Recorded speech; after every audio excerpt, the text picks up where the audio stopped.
Spoken नहीं है। Okay, no problem. You can speak in English. क्या नहीं, मेरे कहने का मतलब है कि स्पोकन इंग्लिश का बहुत ज्यादा रोल है क्या सर, आईआईटी एनआईटी में नहीं ऐसा नहीं कुछ नहीं, नहीं है? ऐसा नहीं, ऐसा नहीं है। वहाँ पर आप हिंदी ओके सर। में, आप जब इंटरव्यू देंगे तो आप जैसे मैं अभी बोल रहा हूँ ना, ऐसे बोल सकते हैं। कुछ लाइन हिंदी में, कुछ इंग्लिश ओके में मिक्स करके आप बोल सकते हैं। ओके वहाँ पर ये सब नहीं देखा ओके। जाता है ना। इवन ये बेनिफिट है आपको आईआईटी एनआईटी में कि आपका सब्जेक्ट अगर सोशल वर्क है, एंथ्रोपोलॉजी है, ज्योग्राफी है, यस। कुछ भी सब्जेक्ट हो वहाँ पर अप्लाई कर सकते हैं। वहाँ पर कोई पर्टिकुलर डिपार्टमेंट नहीं। जैसे फॉर एग्जाम्पल आप दिल्ली यूनिवर्सिटी में अप्लाई करेंगे सोशल वर्क में, तो फिर सोशल वर्क यस में यस। आपका मास्टर्स होना चाहिए। आई थिंक ऐसे ही मांगते हैं, क्योंकि मैंने ठीक है। अप्लाई किया था तो वो लोगों ने कंसिडर नहीं किया था मेरा रजिस्ट्रेशन, क्योंकि मेरा मास्टर्स नहीं है सोशल वर्क में। तो वो डिपार्टमेंट स्पेशली वहाँ पर है यूनिवर्सिटी में। तो वहाँ पर पर्टिकुलर सब्जेक्ट आपका होना चाहिए मास्टर्स में। यहाँ पर ऐसा नहीं। जैसे फॉर एग्जाम्पल अगर प्रोफेसर एंथ्रोपोलॉजी का है और आपका सब्जेक्ट मास्टर्स का सोशल वर्क है, ठीक है, डेवलपमेंट स्टडी यस है, यस। रूरल डेवलपमेंट है, तो भी आप अप्लाई कर सकते हैं। यहाँ पर ये बेनिफिट है। आपका कोई भी सब्जेक्ट होगा, आपका जेआरएफ पकड़ लीजिए सोशल वर्क में है, और अगर पीएचडी करेंगे आप एंथ्रोपोलॉजी प्रोफेसर के अंडर, तो भी आपको जेआरएफ मिलेगा। ये यहाँ पर ये बेनिफिट है। ओके। और सर वर्क एक्सपीरियंस का कुछ वहाँ पे बेनिफिट हाँ मिलता है क्या? बर्फ है, हाँ, जैसे हम लोग यस। अभी वर्किंग भी यस यस, 5 ईयर्स वगैरह हाँ, वो से हैं। बेनिफिट आपको कोर्स मिलेगा, क्योंकि जो जिसको नॉलेज रहता है, जिसका वर्क रहता है, तो कोर्स थोड़ा बेनिफिट मिलेगा। आप इंटरव्यू अच्छे से दे पाएंगे, जो अपने अच्छे से एक्सप्लेन कर पाएंगे, जो आपको अनुभव है, नॉलेज है, वो यस। बता पाएंगे, तो थोड़ा सा एक्स्ट्रा आपको बेनिफिट मिल जाता है उसका। जैसे जेआरएफ को मिल जाता है, उसी प्रकार से जो लोग वर्किंग जो होते हैं उन लोगों को मिल जाता है बेनिफिट। एक sir class. Last question sir, हाँ, प्रोजेक्ट प्रपोजल बनाने के लिए सर क्या क्या लिटरेचर रिव्यू वगैरह सेम जैसे हम लोगों ने डिसर्टेशन लिखा था उस टाइप से सब कुछ ही है? हाँ देखिए, रिसर्च प्रपोजल में सिंपल है। आपको पहले तो आप 10-15 पेपर पढ़ लेना। जैसे जिन लोगों को नहीं पता, मैं बता देता हूँ। सिंपल, आप जो है आपका टॉपिक है, टॉपिक को डालना गूगल स्कॉलर पे। बाकी लोगों को तो यस शायद सर। एक्सेस होगा नहीं, बाकी जो डेटाबेस है जैसे स्कोपस है, तो वो सबको एक्सेस नहीं होता है। जो लोग यूनिवर्सिटी में होते हैं उनको होता है, या वेब ऑफ साइंस है तो। लेकिन गूगल यस स्कॉलर सर। से आपको एक्सेस है। वो तो सिंपल है, आप गूगल पे सब डालेंगे गूगल स्कॉलर तो ओपन हो जाएगा। वहाँ पर आपको डालना है जो आपका ओपन। टॉपिक है। हाँ, ओपन है तो सबके यस लिए सर। एक्सेस है। तो आप वहाँ पर डायरेक्टली टॉपिक सर्च करेंगे, तो वहाँ पर आपका टॉपिक के साथ बहुत सारे लिंक आ जाएंगे। अब मैं उसको डायरेक्ट बता सकता हूँ, एक मिनट को।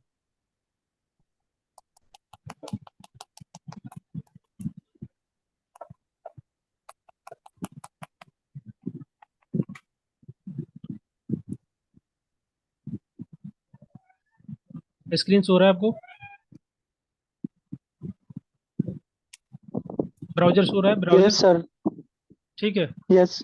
इस पे आपको सिंपल डालना है गूगल स्कॉलर लिखा हुआ है, इसको क्लिक करेंगे। गूगल स्कॉलर पे डालना है इसको, ओके। ओपन हो जाएगा आपका। अब जैसे फॉर एग्जांपल आपका कोई टॉपिक है, मैंने यहाँ पर कुछ डाला हुआ है तो उसको सर्च कर लेते हैं। जैसे कि फॉर एग्जांपल आपको स्मार्ट सिटी को लेकर के आप कुछ भी आप पीएचडी करना चाहते हैं, प्रपोजल बनाना चाहते हैं, स्मार्ट सिटी और स्मार्ट कम्युनिकेशन, इस पर क्लिक करेंगे। जैसे ही आपको इतने बहुत सारे आपके देखो, ये पीडीएफ लिखा है, मतलब आपको इसको ओपन करेंगे पीडीएफ खुल जाएगा। इन सबका पीडीएफ खुल जाएगा। ये मल्टीपल सोर्स है आपका उस पर्टिकुलर टॉपिक। जैसे पहला है smart city and smart community, उसको लेकर के एक आर्टिकल है। इसी प्रकार से और भी आर्टिकल नीचे दिए गए हैं। ठीक है, ये साइटेशन जो तो आप, वो इतना इंपॉर्टेंट नहीं है अभी। और जैसे फॉर एग्जांपल आपको लग रहा है कि ये वाला आपका आर्टिकल आपके रेलेवेंट है, आपको जो आप स्टडी करना चाहते हैं, तो उससे रिलेटेड ये लिखा है नीचे, रिलेटेड आर्टिकल। उससे रिलेटेड और भी यस आर्टिकल आपको यहाँ से क्लिक करेंगे मिल जाएंगे। जैसे इस पर क्लिक करने के बाद आप क्लिक करेंगे, तो उसी जैसे आर्टिकल आपको नीचे मिल जाएंगे। अब यहाँ पर सबका पीडीएफ आ रहा होगा, यहाँ यस दिख रहा है ये पीडीएफ। ये आपका साइंस डायरेक्ट से यस है, सर। आपका अकेडमिया से आ रहा है, ये साइंस डायरेक्ट से आ रहा है। तो डायरेक्टली आपसे एक्सेस यहाँ पर मिल जाता है। ये आपका एमडीबीआई का है। तो जैसे फॉर एग्जाम्पल आपने इसको ओपन किया, इस पर क्लिक किया पीडीएफ पे, तो आप 1 सेकंड, ये कभी कोई पूछता है तो इसको। हम्म,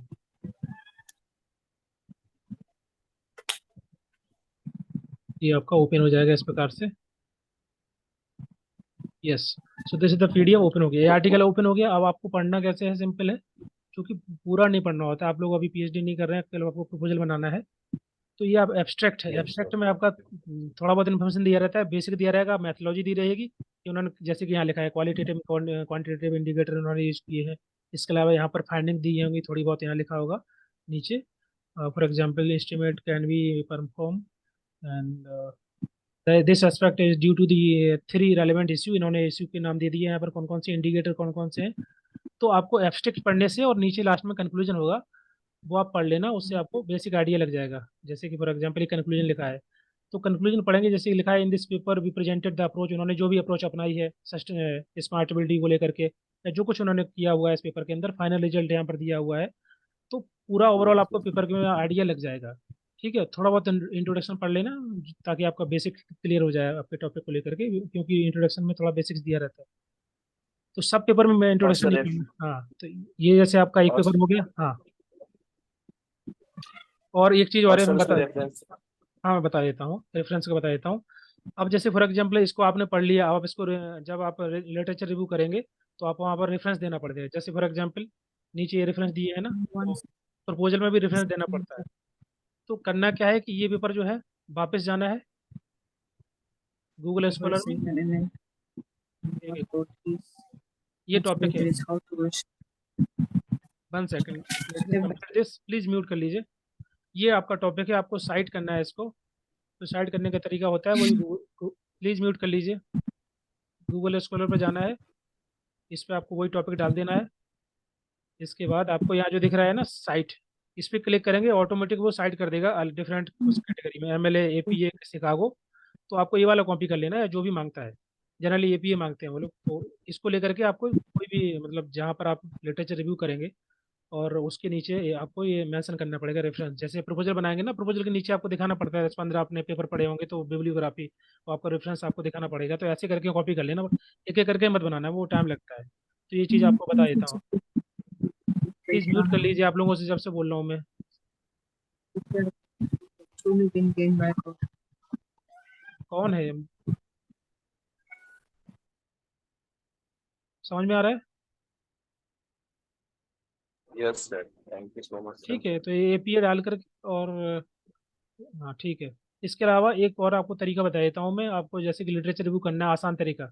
जैसे कि मान लीजिए आपका ये पेपर है, ये पेपर जैसे आपको पूरा नहीं पढ़ना है, तो आसान तरीका ये है, इसको डाउनलोड कर लीजिए। जैसे मैंने डाउनलोड कर लिया, ये मान लीजिए मैंने डाउनलोड कर लिया, डाउनलोड में जा करके ये पेपर डाउनलोड हो गया।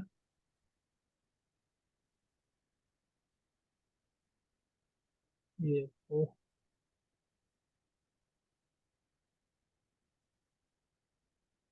ओके, ये अब स्क्रीन शो हो रहा है क्या, ये पेपर दिख रहा है? Yes yes. ओके, अब ये पेपर दिख रहा है, तो इसको आप जो है माइक्रोसॉफ्ट एज में खोल लेना। ये सबके पास होगा, ये सबके पास नहीं है ना दिख ये रहा है वाला? सर बस। एक मिनट, अभी दिखेगा, रुकिए। ये वाला अभी दिखेगा, अभी दिख रहा है। यस। साइंस डायरेक्ट का ये जस्ट आपका, पेपर। हाँ पेपर ही दिख रहा है ना। यस। ठीक है, अभी हाँ क्या करना सर। है आपको, सबके पास ये तो होगा ना एक्सप्लोरर आपका, माइक्रोसॉफ्ट एज। पीडीएफ को ओपन करने के लिए आप कहाँ से ओपन करते हैं? ये तो सबके में होगा, सबके लैपटॉप में है ना। ये नीचे दिख रहा है आइकन, ये वाला नीचे यस। वाला आइकन, ये सब में रहता है। उसके बाद क्या करना है, नीचे आप जाएंगे, यहाँ पर इसका खुद का एक एआई टूल है, इसको बिंग चैट बोलते हैं। दिख रहा होगा, बिंग चैट पर क्लिक करेंगे तो ऐसा बन के आएगा इंटरफेस, चैट कंपोज इनसाइट। ठीक है, अभी क्या करना है, यहाँ पर नीचे लिखा है choose a conversation style, creative, balance और प्रिसाइज, आपको बैलेंस कर लेना है। अब इसमें क्या है कि आप कुछ भी पूछ सकते हैं इस आर्टिकल को लेकर के। ठीक है, इस आर्टिकल में जो कुछ ओके। लिखा हुआ है यहाँ पर आप पूछ सकते हैं। आपको पूछना क्या है, आपको बेसिकली इसके बारे में ओवरऑल एक फाइंडिंग चाहिए, तो लिख सकते हैं नीचे, provide overall findings of this article. ठीक है, अब इसको क्लिक कर देना है। ये ऑटोमेटिक एआई टूल है इसका, ये ऑटोमेटिक इस पेपर के बारे में ओवरऑल आपको एक फाइंडिंग दे देगा निकाल के, कुछ 10-15 5-10 लाइन में। तो उससे आपको बेसिक समझ में आ जाएगा कि ये पेपर बेसिकली किसके बारे में चर्चा कर रहा है, क्या बता रहा है, इसका क्या रिजल्ट है, कौन सी मेथोलॉजी यूज की है, इंट्रोडक्शन में क्या लिखा है। Now you can see here, right स्मार्टेबिलिटी के बारे राइट। में बोला है यहाँ पर उन्होंने, क्या क्या यूज़ किया है, केस स्टडी कौन सी है ये बता दिया है, रिजल्ट क्या है, वो सब बेसिक बेसिक चीज़ें यहाँ पर उन्होंने बता दी है, फ्यूचर डेवलपमेंट क्या है। ठीक है, ये आपका एक पेज हो गया, ऐसे 2-3 पेज आप क्रिएट कर सकते हैं और डिटेल में पढ़ सकते हैं। अब इसी को आपको क्या करना है, कॉपी कर लेना है। और जो लिटरेचर रिव्यू हम करते हैं प्रपोजल के में, जो आपका सेकंड स्टेज आता है, जैसे कि इंट्रोडक्शन लिखते हैं, लिटरेचर रिव्यू लिखते हैं, तो यही आप कॉपी करके उसको इसमें चेंजेस करके जो आपको ऐड करना है या कुछ कम बढ़ाना है कम करना है उसको डाल सकते हैं। क्योंकि आपका लिटरेचर जो आपका प्रपोजल होगा वो फाइनल नहीं होता, वो आगे जाके एडमिशन होने के बाद आपका पीएचडी में वो चेंज हो जाएगा। सुबह केवल आपका इंटरव्यू के पर्पज़ के लिए आप प्रपोजल बनाते हैं। दैट इज नॉट फिक्स कि आपको उसी पे टॉपिक पे स्टडी करना है, वो बाद में चेंज हो जाएगा। ठीक है, तो ये आपका तरीका है लिटरेचर रिव्यू करने का, फास्ट जल्दी करने का, क्योंकि स्टार्टिंग में पता नहीं होता है बच्चों को कैसे क्या करना है। तो ये थोड़ा सा आप समझ लेना, इजी तरीका है। ठीक है, इसी प्रकार से ऐसे पेपर और डाउनलोड कर लेना। मैं वहाँ पर वापस जाता हूँ। ठीक है, इसी प्रकार से ये आपका जैसे ये पेपर है, वापस जाएँ गूगल स्कॉलर पे, और भी पेपर ये हैं सब डाउनलोड करके साइट भी कर सकते हैं। जैसे मान लीजिए टॉपिक है, इसके नीचे यहाँ लिखा रहता है साइट, तो साइट से आपको रेफरेंस मिल जाएगा। जैसे भी क्लिक करेंगे वो ऑटोमेटिक रेफरेंस दे देगा, एपीए स्टाइल वाला कॉपी करके आप रखते जाना। बाद में जब पूरा प्रपोजल बन जाए तो उसमें नीचे अटैच कर देना सबको, तो अलग से बनाने की जरूरत नहीं पड़ेगी। ठीक है, और कोई क्वेश्चन? वापस आते हैं। Sir thank you so much. Okay, और anybody, any question?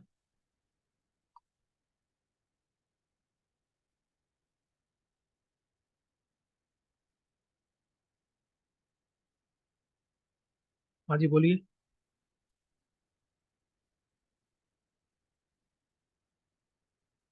I think सभी लोग को हिंदी समझ में आता है ना, ऐसे तो कोई नहीं है जिसको समझ में नहीं आ रहा है।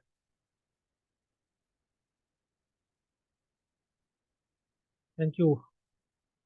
और एनी क्वेश्चन गाइज?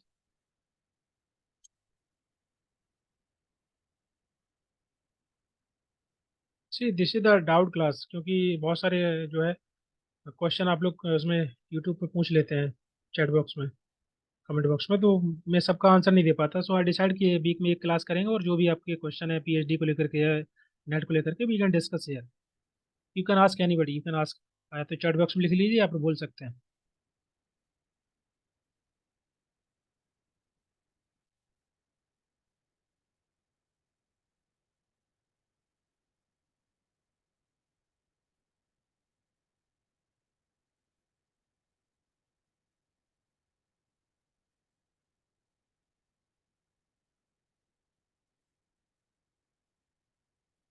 और कोई क्वेश्चन नहीं है?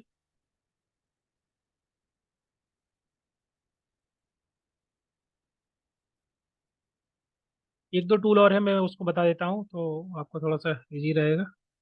गाइज यहाँ पर जितने लोग हैं सब पीएचडी के लिए मतलब तैयारी कर रहे हैं या फिर नेट के लिए? थोड़ा सा you can raise your hand in chat box. We have 10 minute for this class, तो 10 मिनट में जो कुछ हम डिस्कस कर सकते हैं।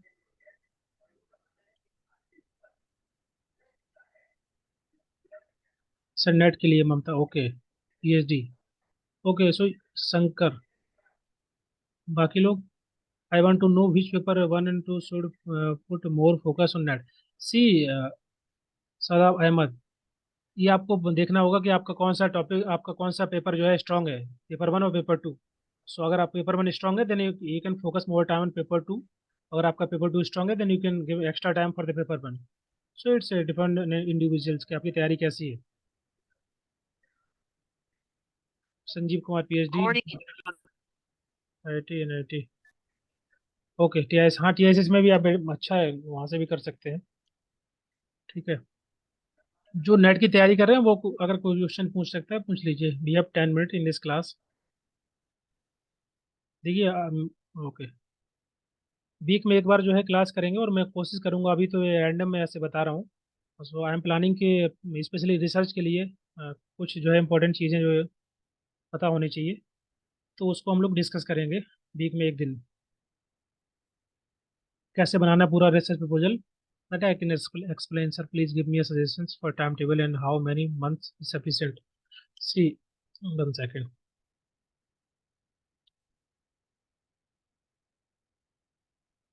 See, we have 5 month, I think, right? Now we have 5 month. दिसंबर में एग्जाम होगा आपका, अगस्त है, अगस्त खत्म कंप्लीट हो गया, सितंबर अक्टूबर नवंबर दिसंबर, 4 महीने हैं। ठीक है, 4 महीने या 5 महीने मान लीजिए। ठीक है, इसमें आपको कंप्लीट करना है, तो आप देखिए 4 महीने हैं तो 1 महीने आप निकाल दीजिए, 1 मंथ फॉर रिवीजन। ठीक है, बाकी 3 मंथ बचा हुआ है। 3 मंथ में आपको जो है बाकी का थ्योरी पढ़ना है पूरा, 1 यूनिट से 10 यूनिट तक। तो आप देख लीजिए, आपको 1 मंथ के अंदर आपको 3 यूनिट कंप्लीट करनी है, 3 यूनिट कम से कम। ठीक है, सो कोशिश करिए कि आप एक वीक में, ठीक है, 7 21 या 10 दिन में एक यूनिट कंप्लीट कर पाएँ। ठीक है, वैसे भी एक यूनिट के अंदर 7 चैप्टर होते हैं। आप देखेंगे पेपर 2 में, पेपर 1 का मुझे याद नहीं करना है, पेपर 2 में आपके लगभग 7 चैप्टर होते हैं। तो आपको अब चूंकि टाइम कम है तो आपको टाइम ज़्यादा देना पड़ेगा। 4 मंथ बचे हैं, so you can give extra time like 3 to 4 hour. वो आपको देखना होगा, आपको उसी का अनुसार टाइम टेबल बनाना पड़ेगा। ठीक है, और जैसे कि फॉर एग्जाम्पल पेपर 2 के लिए आप एटलीस्ट 3 आवर दे सकते हैं। बुक बता दीजिए नेक्स्ट के एग्जाम के लिए। ठीक है, पेपर 2 के लिए 2 आवर दे सकते हैं। ठीक है, तो चैप्टर 7 होता है तो आप एक वीक में एक मतलब 10 दिन के अंदर एक यूनिट कंप्लीट कर सकते हैं। डेली चैप्टर पढ़िए, वो कोशिश करिए कि आपका जो है 10 दिन के अंदर एक पूरा का पूरा यूनिट कंप्लीट हो जाए। ओके, संडे को क्वेश्चन सॉल्व कर सकते हैं, प्रीवियस ईयर क्वेश्चन जो होंगे उनको सॉल्व कर लेना, उसका वीडियो डला हुआ है यूट्यूब पर। ठीक है, उसको देख लेना। तो यही आपका टाइम टेबल है। बाकी लास्ट मंथ में रिवीजन कर लेना। रिवीजन के वीडियो में डालता रहता हूँ, मेरे लाइव लाइव क्लास के जो रहते हैं पेड कोर्स के, तो उनको आप देखते रहना बाद में, जो लोग क्लास में नहीं है। ओके, बुक के लिए अरिहंत पब्लिकेशन है, वो भी अच्छी बुक है। उसमें बस क्वेश्चन का थोड़ा ध्यान देना। थ्योरी ठीक है, थ्योरी पढ़ सकते हैं उसमें से, क्वेश्चन में बहुत सारे आंसर गलत दिए हैं बस। पेपर 1 का यही सेम स्ट्रेटजी होगा। अब ये आपको ये देखना है कि पेपर 1 आपका स्ट्रॉन्ग है, पेपर 2 स्ट्रॉन्ग है। पेपर 1 स्ट्रॉन्ग है तो उसमें कम टाइम दीजिए, पेपर 2 पे ज़्यादा फोकस करिए। अदरवाइज पेपर 1 पे फोकस करिए, पेपर 2 पे थोड़ा कम टाइम दीजिए। सो डिपेंड ऑन यू कि आपका पेपर 1 पेपर 2 में कौन सा ज़्यादा पोर्शन स्ट्रॉन्ग है। सर, जिसका सोशल वर्क में नेट क्लियर है उसके लिए क्या अपॉर्चुनिटी होती है? अभी हमने बताया था। देखिए, नेट क्लियर है, नेट के लिए नेट से आप जो है आप पीएचडी कर सकते हैं, किसी एनजीओ में जॉब भी कर सकते हैं। बहुत सारे एनजीओ नेट मांगते हैं जनरली। ओके, या फिर आप जो है असिस्टेंट प्रोफेसर की जो वैकेंसी निकलती है, अब तो नेट पीएचडी कंपलसरी नहीं है, तो नेट वाले भी डायरेक्ट वैकेंसी में जो है फिल कर सकते हैं एप्लीकेशन फॉर्म, तो वहाँ पर भी अप्लाई कर सकते हैं। ये नेट के लिए है। Net is very like compulsory होना चाहिए। नेट से बहुत सारी अपॉर्चुनिटी मिल जाती है आपको। पीएचडी करना है या कहीं जॉब करना है एजेंसी में किसी में, या फिर असिस्टेंट प्रोफेसर की वैकेंसी आती है उसमें भी अप्लाई कर सकते हैं। ओके, तो नेट से काफ़ी बेनिफिट है। तो ये आपका स्ट्रेटजी हो गया। किसका क्वेश्चन था? बुक मैंने बता दिया है, Mamta. Time table and how month is sufficient. 4 month है, 3 मंथ में थ्योरी कंप्लीट करिए पूरा, 1 मंथ में रिवीजन करना अच्छा लास्ट में। ठीक है, किसका क्वेश्चन था? शादाब अहमद।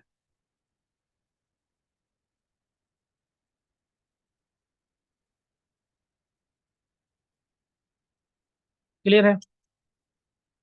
हाँ, एचबी आपका क्लियर है डाउट?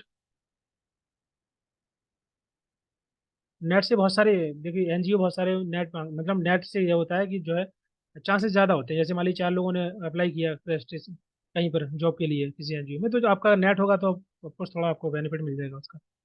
ये है। सर, पीएचडी वेरी हार्ड नहीं, नहीं पीएचडी हार्ड नहीं होता है। बस पीएचडी आपका मन होना चाहिए करने का। अगर आपका मन नहीं होगा करने का तो फिर डिफिकल्ट है, बिल्कुल डिफिकल्ट है, क्योंकि एक ही चीज़ को आपको 5 साल तक पढ़ना है, 4 साल तक पढ़ना है। तो फिर जो है आपका अगर वो इंटरेस्टिंग टॉपिक नहीं होगा, आपका इंटरेस्ट नहीं होगा उस टॉपिक में, तो फिर आपका मन नहीं लगेगा। फिर बहुत सारे लोग पीएचडी छोड़ देते हैं। जैसे मेरे बैच में एक एक ने छोड़ दिया है, मेरे सीनियर में से 1-2 लोगों ने छोड़ दिया था। तो टॉपिक इंटरेस्टिंग होनी चाहिए। और इंटरेस्टिंग कैसे होगा? आप पहले लिटरेचर पढ़िए, बहुत सारे पेपर पढ़िए, बुक्स पढ़िए, जो आर्टिकल पढ़िए अच्छे से। आपको अगर इंटरेस्ट लग रहा है, आपको जग रहा है इंटरेस्ट, आपको समझ में आ रहा है कि चलो मैं इसमें कर सकता हूँ, आपको कुछ करना है, आपको कोई प्रॉब्लम को सॉल्व करना है जो कि आपको लग रहा है कि पीएचडी करने से हो सकता है, तो टॉपिक चूज करिए। उसी प्रकार से आप देखिए, प्राइमरी डेटा पे स्टडी करेंगे, सेकेंडरी डेटा पे स्टडी करेंगे, क्योंकि बहुत सारे लोग जो है प्राइमरी डेटा पे स्टडी नहीं कर पाते, फील्ड में नहीं जानना चाहते हैं, उनको डिफिकल्ट लगता है कौन फील्ड में जाए, कौन डेटा कलेक्ट करे, तो वो सेकेंडरी डेटा पे स्टडी कर लेते हैं। या जिन लोगों को इंटरेस्ट है फील्ड में जाकर के स्टडी करना, डेटा कलेक्ट करना, तो प्राइमरी डेटा पे स्टडी कर सकते हैं। तो चूंकि आपके इंटरेस्ट पे होता है पीएचडी, थोड़ा टाइम लगता है, बहुत सारी प्रॉब्लम्स आती हैं। जैसे मेरा अभी सेकेंड ईयर थर्ड ईयर चल रहा है, तो सी स्टार्टिंग में इजी रहता है कि पीएचडी करना है, फेलोशिप मिलेगा आपको 33,000, अभी तो बढ़ गया है तो 37 तक मिलेगा। तो बाद में लेकिन धीरे धीरे करके आपको जो है तो 1-2 साल बाद आपको रियलाइज होता है कि इतना इजी नहीं है। बहुत सारी चीज़ें आपको जो है कंप्रोमाइज़ करनी पड़ेगी, राइट? आपको बहुत टाइम देना पड़ेगा यहाँ पर पीएचडी वर्क में। ठीक है, एक्स्ट्रा काम करेंगे तो फिर आपके पास टाइम नहीं होगा, तो थोड़ा सा ध्यान देना होगा बस पीएचडी में। लेकिन अगर आपका इंटरेस्ट है तो बहुत मजा आएगा पीएचडी में, क्योंकि पूरा आपके पास अथॉरिटी होती है, पूरा आप फ्री है। आपको जो भी पढ़ना है, जो कुछ करना है, जो ऐड करना है पीएचडी में, कोई चैप्टर ऐड करना है, कुछ करना है तो आप कर सकते हैं। ये फिक्स सिलेबस नहीं है कि आपको इतना पढ़ के एग्जाम देना है। ये आपका ही पीएचडी, आपको ही पढ़ना है, क्या नहीं पढ़ना है अभी डिसाइड करेंगे सुपरवाइजर के जो गाइडेंस में। Sir, I have one question है। If I have JRF and do PhD, can I leave PhD after 2 years? Will I back to the, will I? नहीं, नो, बिल्कुल आप अगर 2 साल पीएचडी करते हैं, छोड़ देते हैं, तो आपको दोबारा नहीं देना जीआरएफ, मतलब आपका जो फेलोशिप है वापस नहीं देना होता है, बिल्कुल नहीं देना होता है, ठीक है। अगर आप पीएचडी छोड़ देते हैं तो फेलोशिप वापस नहीं करनी होती है। और कोई क्वेश्चन था? इवन बहुत सारे बच्चे ऐसा करते हैं, वैसे मैं यहाँ नहीं बताना सही है, लेकिन बहुत सारे स्टूडेंट ऐसे जिनका जेआरएफ होता है, वो पीएचडी में इंटरेस्ट नहीं होते हैं, वो एडमिशन ले लेते हैं और 2 साल 1-2 साल ऐसे निकाल देते हैं, पैसा मिलता रहता है, बाद में छोड़ देते हैं। सर सीएल की वैकेंसी कब आएगी? सीएल की वैकेंसी के बारे में मुझे आइडिया नहीं, आई थिंक आ जाना चाहिए, 2 साल में एक बार आती है ना मैनेजमेंट ट्रेनिंग का। हाँ, आएगा आएगा तो हर आता तो है, देखो इस पर कब आता है। But I don't know what should I do now. Sir I have clear net but I don't know what should I do. मतलब आपका नेट क्लियर हो गया, आपको पता होना चाहिए ना कि क्या करना है। एग्जाम जब आप तैयारी कर रहे थे तो क्या सोच के तैयारी किए थे कि नेट का एग्जाम देंगे उसके बाद क्या करेंगे? See we have 1 minute in this session, तो अगर कोई क्वेश्चन है तो पूछ लीजिए, then the class will be automatically end. Okay जी, जूम मीटिंग है, ये 40 मिनट का रहता है तो कंप्लीट हो जाएगा। जेआरएफ का सोचा था, देन आप एक बार और ट्राई करिए, जेआरएफ हो जाएगा तो अच्छा रहेगा पीएचडी के लिए, ठीक है। बाकी बात हम लोग जो है नेक्स्ट सेशन में करेंगे, नेक्स्ट वीक संडे को। आपके जो भी कमेंट, जो भी क्वेश्चन है, आप टेक्स्ट कर सकते हैं इसी वीडियो में, नीचे मैं वीडियो अपलोड कर दूंगा यूट्यूब पे, ताकि आगे वाले सेशन में हम लोग डिस्कस कर पाएंगे, ठीक है। हाँ बिल्कुल, मैं कंटिन्यू करूंगा ऐसे सेशन, और भी डिस्कस करेंगे, डिटेल में डिस्कस करेंगे रिसर्च के बारे में, ठीक है। ये अभी स्टार्टिंग है, सो मैं मुझे लगा कि स्टार्ट करते हैं, जितने लोग भी ज्वाइन करेंगे। ओके, आगे फर्दर इसको कंटिन्यू करेंगे हम लोग। Okay, thank you so much. और जो भी इंग्लिश मीडियम वाले हैं जिनको हिंदी समझ नहीं आती, प्लीज़ आप बोल सकते हैं, ताकि मैं उसको एक्सप्लेन कर दूंगा इंग्लिश में, है ना।